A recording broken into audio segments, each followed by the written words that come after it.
Hey, have you ever wondered how to get out of your own way in your life or in your relationship, in your marriage, just overall? Because you keep hearing people, mainly your partner or your spouse, tell you that you keep repeating these same things over and over and over again, and they're not conducive or healthy for you to go to the next level in your life or the next level in your relationship or even get to the marriage stage. Well, today I'm going to talk to you about 5 ways to get out of your own way in your love life, because many of us do not understand that we are the cause to some of the things that are happening in our relationships or in our marriages. We have a tendency to do this, which is pointing the finger at our spouses, not realizing that we play a part in how our relationships are unfolding.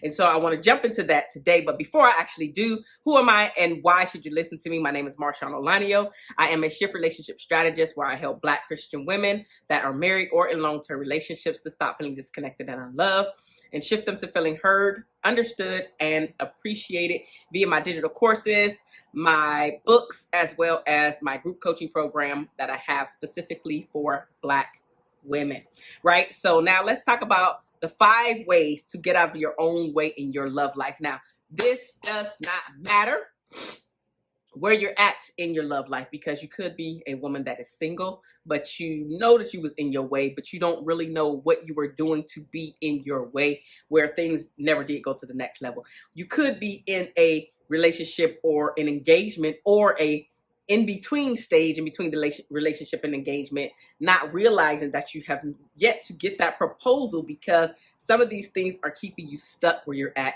And then the last group of beauties that you may be a part of is the married group, where you are unaware of how to get unstuck in your marriage, on how to take it to the next level, how to get out of this frustration stage or even resentment stage, or how do I start to turn my relationship around with my partner. So I'm going to give you 5 things to think about and absolutely implement them into your relationships. Now, the first thing is to remember why you are in that relationship. Now, why are we remembering why? Because a lot of times, especially when things are not going the way that we believe that they should be going, and the stage that we believe that we should be at in this moment currently, we have not made it there yet. So we have to remember why we are in these romantic relationships.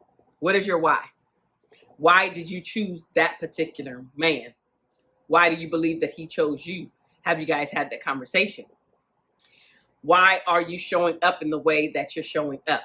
And is it the way that you actually want the world to see you, i.e., in this case, your partner or your spouse? Is what you're doing and how you're showing up, is that actually adding to your relationship, or is it taking away from your relationship? So why do you want to be in a relationship, or why are you in a marriage? What were you believing or thinking that your relationship was going to give to you? And what were you going to give to your relationship or your marriage? So why did you decide to choose the spouse that you chose, to say yes to that person, to think about building a life together? Why? Remember your why. The second thing is to become familiar with your inner world. A lot of people don't realize that the turmoil that they are experiencing outwardly is really coming from what's actually happening deep down in here. Turmoil is not a word that when you hear it, you hear peace and serenity, right? Turmoil is when things are in there turning and mixing around, and it's giving you and causing you trouble, problems, anxiety, worry, right? Frustration, resentment, etc. So you must become familiar with your inner world. Now, what does that look like? Understanding where you're at today in your life cycle. Now, this could be broken down even further to not just being in your life cycle, right? When I get mad, what triggers me when I'm mad? When I get sad, what triggers me when I'm sad? I notice that when I don't hear from my man, or when he doesn't return my call, when he doesn't return my text, I feel this way. This way is X. So what do you feel? Understanding your inner world and why your inner world is making you feel this way. Because if you understand your why, right, then you can figure out how to better handle things, especially when those feelings of sadness or frustration or anger arise. And then you can articulate these things to your spouse as well. So you're not holding them in. You don't understand why you're getting mad, why you're frustrated all the time, why you're even sad. When he walks in the room, you pissed off like immediately. It's because you haven't understood what's actually happening with you internally, and or you have not been able to articulate what's actually happening with you so your spouse can understand why you have an attitude, why you are frustrated, why you are ticked off more often than not, etc. Right? So just understanding where you're at in your cycle, becoming familiar with your inner world. The third thing to get the things that you want in your love life is to just do it.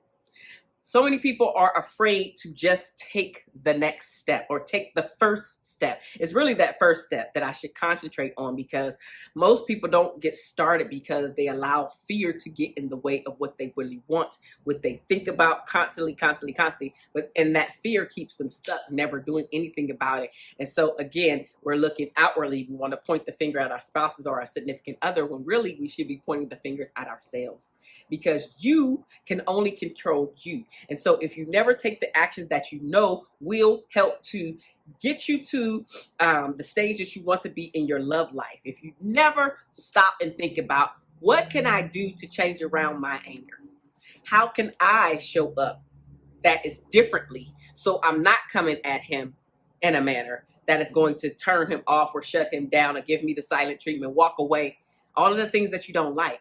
Now, you don't have control over how he responds or how he reacts. You only have control over you, sis.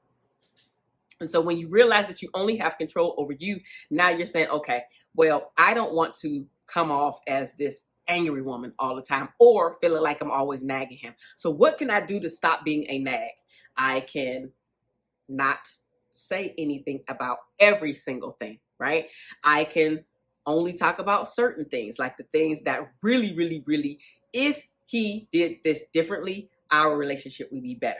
I could also not concentrate on all of the negative that I believe he's bringing to the relationship, right? So just thinking about the things that you have control over and then doing something about what you can control.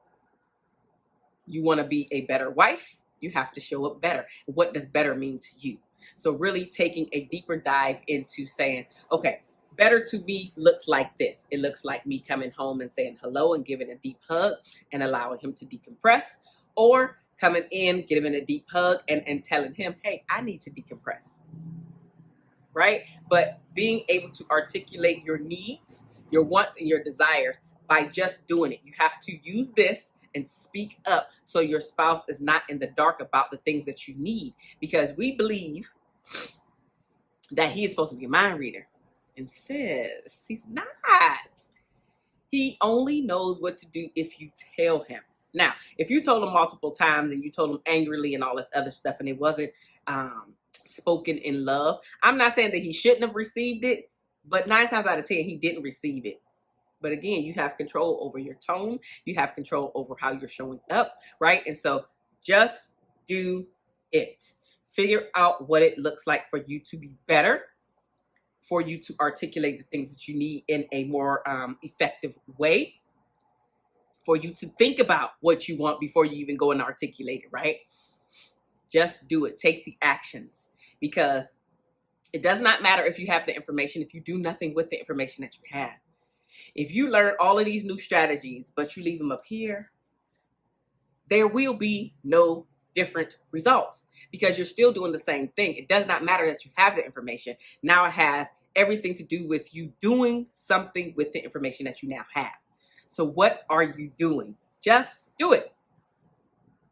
Well, I'm scared. I don't know how he's going to react. Just do it. You're going to get it wrong in the beginning because this is a new practice for you. But then after you go out there and do it, then you can come back and assess what actually happened. Did that go good? Did that go bad? If it went bad, why did it go bad? Was the timing off? Did you still go rough, raw? I need to say something, so it's time for you to listen with all of that too. right? All your attitude, all your baggage, everything that you've taken in there, instead of taking time to say, reading his body language when he comes to the door, like, yeah, he don't look like he ready to talk. So, I mean, you can gauge the situation, right? You can ask him, hey, babe, how was your day? What's happening with you? Kind of looking a little down right now. Like, is everything all right? Right? Giving him the opportunity to be receptive and open to what you're going to say to him. Just do it. Just do it. Fourth thing, we have to stop giving ourselves passes. The previous thing was just do it, right? So now we're talking about stop giving yourself a pass. When you don't just do it, figure out your punishment for not taking the next step. Because if you're saying that you want to have a more fulfilled relationship, what are you willing to do to get that more fulfilled relationship instead of just thinking about it or complaining about it that you don't have? When was the last time that you said, hey, baby, I would really like it if you did X, Y, and Z. It makes me feel good when we are together doing X, Y, and Z. I want to do X, Y, and Z with you more often. Can we put this on a calendar and schedule it? Yes, I know that's not sexy, but all of us have busy, busy schedules nowadays. We're the busiest that we've ever been and feeling the most disconnected that we've ever felt. So there's a disconnect and a problem with that. You can't keep giving yourself passes, because the more passes that you give yourself, the more time is going to pass and the more the distance is coming between the two of you. So you have to just do it. And when you don't just do it, now figure out what your consequence / punishment will be for not just doing it. I had this client where I gave her a task to do, right? Gave her some tools, some strategies to implement. And if she did not implement it, she had to give $500 to the Trump fund. Now, it's a big thing because Trump is a trigger for her.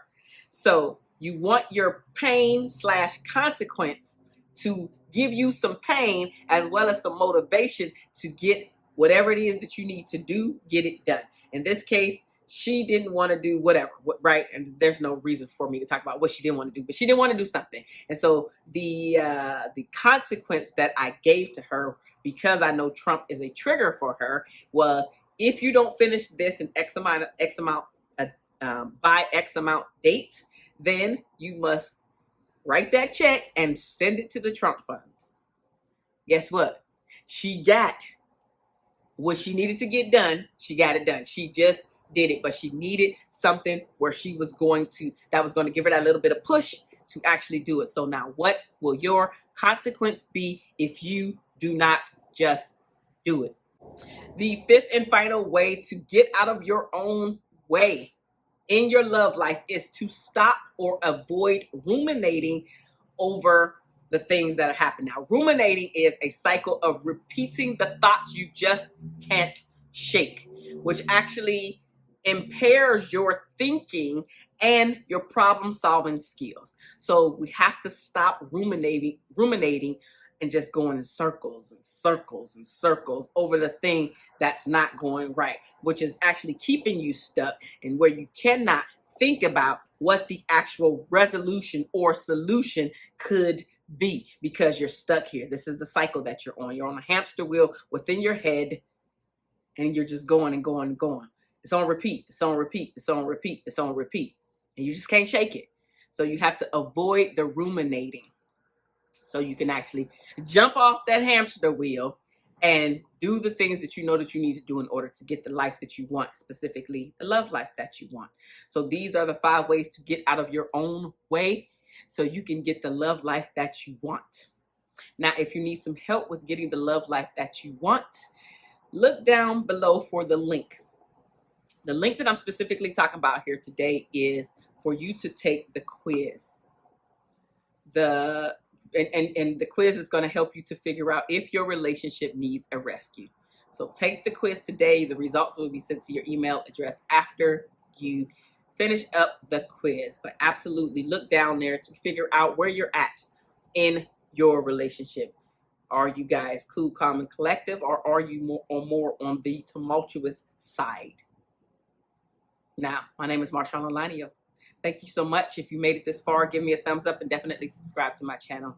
I am a shift relationship strategist where I specifically help Black Christian women that are married or in long-term relationships to stop feeling disconnected and unloved and shift you to feeling heard, understood, and appreciated by yourself first and then by your partner. I love you guys, and there's nothing that you can do about it, and I will see you next time. Goodbye.